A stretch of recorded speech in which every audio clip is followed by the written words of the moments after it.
Friends, வணக்கங்க. Welcome to Shaji's home style. இன்னைக்கு நம்ம பார்க்க போகிறது ரொம்பவே ஹெல்த்தியான ஸ்நாக்ஸ் ரெசிபி தாங்க. என்னன்னு பார்க்குறீங்களா? அகத்தி பூ யூஸ் பண்ணி பஜ்ஜி செய்ய போகிறோம்.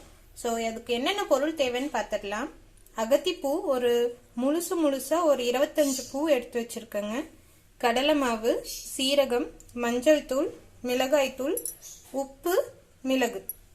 பஜ்ஜி செய்யறதுக்கு முன்னாடி அகத்தி பூவை எப்படி க்ளீன் பண்ணுறதுன்னு சொல்கிறேன்.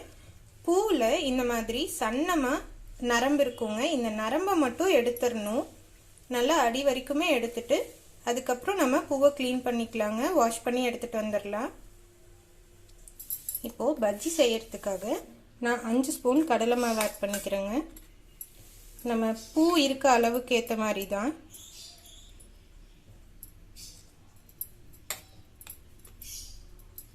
ஆட் பண்ணிவிட்டு இது கூடவே டேஸ்ட்டுக்கு தகுந்த மாதிரி மிளகாய் தூள், காரத்துக்கு தகுந்த மாதிரி மிளகாய் தூள் ஆட் பண்ணிவிட்டு 1/4 ஸ்பூன் மஞ்சள் தூள் ஆட் பண்ணிக்கலாங்க. லைட்டாக சீரகம் ஆட் பண்ணிக்கலாம். இப்போது டேஸ்ட்டுக்கு தகுந்த மாதிரி உப்பு ஆட் பண்ணி நல்லா தண்ணி ஊற்றி மிக்ஸ் பண்ணிக்கலாங்க. தண்ணி ஊற்றி நல்லா இந்த மாதிரி மிக்ஸ் பண்ணிக்கலாங்க.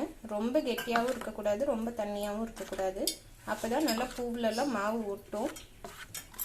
உப்பு காரம் செக் பண்ணிக்கோங்க. இப்போது நான் எண்ணெய் வச்சுட்டேன். வடசட்டியில் எண்ணெய் சூடாகிட்டுருக்குங்க. எண்ணெய் சூடானதும் ஒரு பூவாக பஜ்ஜி மாவில் டிப் பண்ணி நல்லா கோட் பண்ணிவிட்டு ஃப்ரை பண்ணி எடுத்துடலாம்.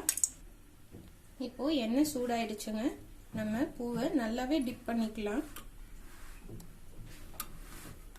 மாவு எல்லா பக்கமும் கோட்டாகிற மாதிரி நல்லா டிப் பண்ணிவிட்டு எண்ணெயில் போட்டுக்கலாங்க. இதே மாதிரி எல்லா பூவையும் போட்டு எடுத்துடலாம்.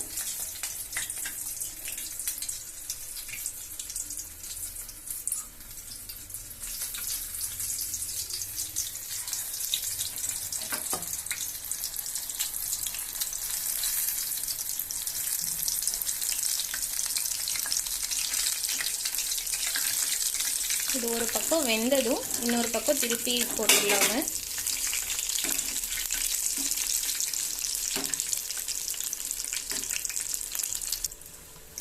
இப்போது நம்மளோட பஜ்ஜி ரெடி ஆயிடுச்சுங்க. நல்லா 2 பக்கமும் வெந்துருச்சு. ஃபில்டர் பண்ணிடலாம்.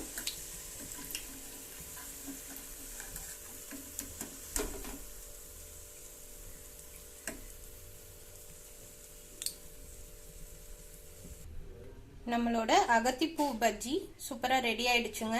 ரொம்ப டேஸ்ட்டாக இருக்கும். இந்த மாதிரி செஞ்சு கொடுங்க. பொரியல் செஞ்சால் கசக்குது அப்படின்னு சொல்கிறவங்க இந்த மாதிரி பஜ்ஜியாக செஞ்சு கொடுத்தீங்கன்னா ரொம்ப டேஸ்ட்டாக இருக்கனால நல்லா சாப்பிடுவாங்க.